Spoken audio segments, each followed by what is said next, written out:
జై శ్రీరామ్. అందరికీ నమస్కారం. వెల్కమ్ టు న్యూస్ అఖండ. నేను మీ కస్తూరి శ్రీధర్. మిత్రులారా, మనమందరం కూడా చూసాం, మన మోడీ గారు చైనా పర్యటనకు పోయించారు. అది కూడా చాలా సంవత్సరాల తర్వాత.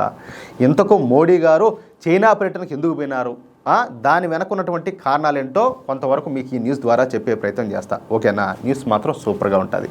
చైనా మనకు బద్ధ శత్రువు అన్న విషయం అందరికి కూడా తెలిసిందే. దీంట్లో మాత్రం మొహమాటాలు ఏం అవసరం లే. అమెరికానైనా నమ్మొచ్చు, కానీ చైనాను మాత్రం నమ్మడానికి వీళ్ళే. అట్టని చెప్పేసి అమెరికా ఏదో మంచిదని కాదు. ఏమే, చైనా వాడు మనల్ని ఆ విధంగా వెనుపోటు పొడిచాడు. మనం చైనాతో పంచశీల సూత్రాల ఒప్పందం చేసుకున్న తర్వాత కూడా చైనా వాడు మనల్ని సడన్గా దొంగ దెబ్బతీసి మన దేశంలోని ఆక్సాయ్ చిన్న ప్రాంతాన్ని స్వాధీనం చేసుకున్నాడు. ఈ ఆక్సాయ్ చిన్న వైశాల్యం మొత్తంగా 38,000 చదరపు కిలోమీటర్లు. పైగా అవకాశం వచ్చిన ప్రతిసారి కూడా ఈ చైనా వాడు మనల్ని తొక్కేసేదానికే ప్రయత్నాలు చేశాడు. అంతెందుకు స్వామి, మొన్నటికి మొన్న మనం ఆపరేషన్ సింధూర్ను నిర్వహిస్తున్న సమయంలో పాకిస్తాన్కు ఈ చైనా ఆయుధాలను అయితే సప్లై చేసింది. అవునా కాదా? మందుగుండును సప్లై చేసింది, ఎయిర్ టు ఎయిర్ మిసైల్స్ను సప్లై చేసింది. అంతేకాకుండా మన భారతదేశ సైన్యానికి సంబంధించినటువంటి కదలికలకు సంబంధించినటువంటి శాటిలైట్ ఫోటోలను కూడా ఈ చైనా పాకిస్తాన్కి అయితే అందించింది.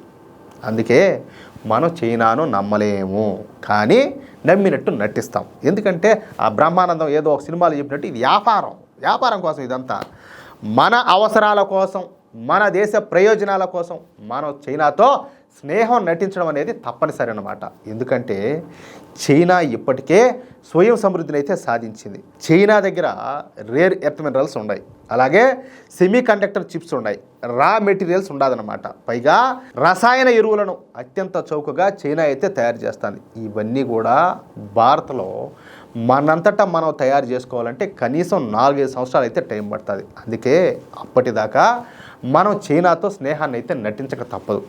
ఈ విషయం వాళ్ళకు కూడా తెలుసు. వాళ్ళేం నంగబొక్కలేం కాదు, వాళ్ళేం అంత అమాయకులేం కాదు. ఈ విషయం వాళ్ళకు తెలుసు, మనకు తెలుసు. అది ఇక మనం ఇప్పుడు చెప్పుకున్నటువంటి ఈ సెమీ కండక్టర్ టెక్నాలజీ కోసం, అదేవిధంగా రా మెటీరియల్స్ కోసం, రేర్ ఎర్త్ మినరల్స్ కోసం మనం ఇక నుంచి జపాన్తో కలిసి పనిచేయనున్నాం అన్నమాట.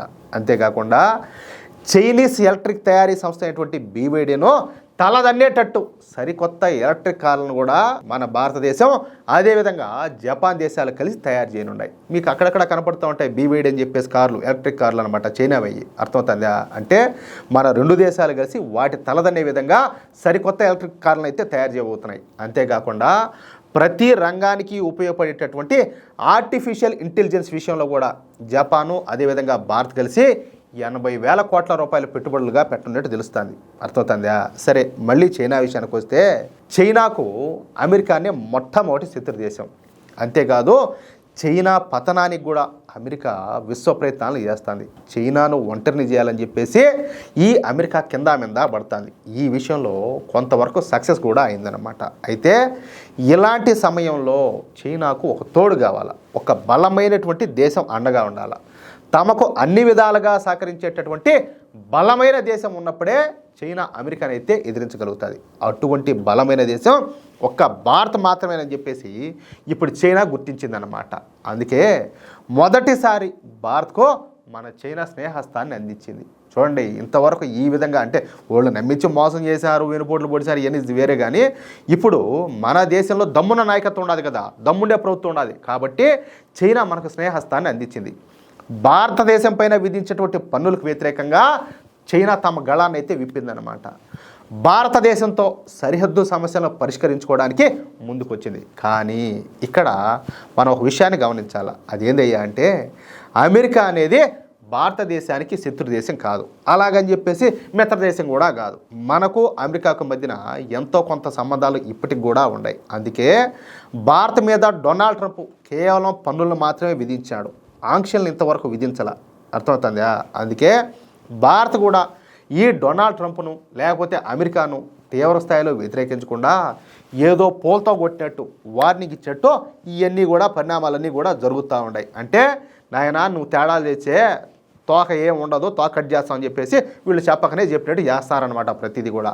కానీ మోడీ గారు ఇప్పుడు చైనాకు వెళ్ళడానికి కారణాలు 3గా కనపడతాయి. అవి ఏంటి అంటే, రాబోయే 4 సంవత్సరాల్లో మనం చైనా నుంచి ఎంతవరకు వీలైతే అంతవరకు మనం పిండుకోగలగాలన్నమాట. అంటే మనం ఎంతవరకు దాన్ని ఉపయోగించుకోగలుగుతామో చైనాను అంతవరకు ఉపయోగించుకోవాలి. రెండో విషయం, చైనాతో మనం మిత్రత్వం నటిస్తూ అమెరికాను బెదిరించి మన దారిలోకి తెచ్చుకోవాలి. ఇక మూడోది వచ్చేసి, డాలర్కు ప్రత్యామ్నాయంగా ఒక బలమైనటువంటి కరెన్సీను తీసుకురాగలగాల. ఈ 3 కారణాలతోనే చైనాలో జరుగుతున్నటువంటి షాంఘై కోఆపరేటివ్ ఆర్గనైజేషన్ సదస్సుకు మన ప్రధాని మోడీ గారు స్వయంగా అటెండ్ అయినారు. అయితే ఇక్కడ మనం మరొక విషయాన్ని కూడా గమనించాలా. అమెరికాను బెదిరించడానికి లేకపోతే మన దారిలోకి తెచ్చుకోవడానికి మనం పూర్తిగా చైనా చేతుల్లోకి పోవడంలే. కొంచెం జాగ్రత్తగా మీరు ప్రతి విషయాన్ని గమనించాలా. అందుకే మనం చైనాకు మరో శత్రు దేశమైనటువంటి జపాన్తో అత్యంత సన్నిహిత సంబంధాలను ఏర్పరచుకుంటున్నాం. చూడండి, ఒకవైపు ఏమో అమెరికాను కంట్రోల్ చేయడానికి చైనాకు దగ్గర అవుతున్నాం, మరోవైపు చైనాను అదుపాజ్ఞంలో ఉంచడానికి ఈ చైనా శత్రు దేశమైనటువంటి జపాన్కు దగ్గర అవుతున్నాం. ఏం కథ చూడండి, అట్లుండదన్నమాట. అంతేకాకుండా మొట్టమొదటిసారి జపాన్తో కలిసి రక్షణ రంగ పరికరాలను భారత్ తయారు చేయండి. ఇది నిజంగా చైనాకు అమెరికాకు ఇద్దరికి కూడా మతి పోగొట్టే విషయం. అంటే ఇక్కడ ఒక విషయం ఏంటంటే, ఇటు అమెరికాకు కావచ్చు లేకపోతే చైనాకు కావచ్చు, ఇద్దరిని కంట్రోల్ చేసే ప్రయత్నం చేస్తుంది మన మోడీ ప్రభుత్వం.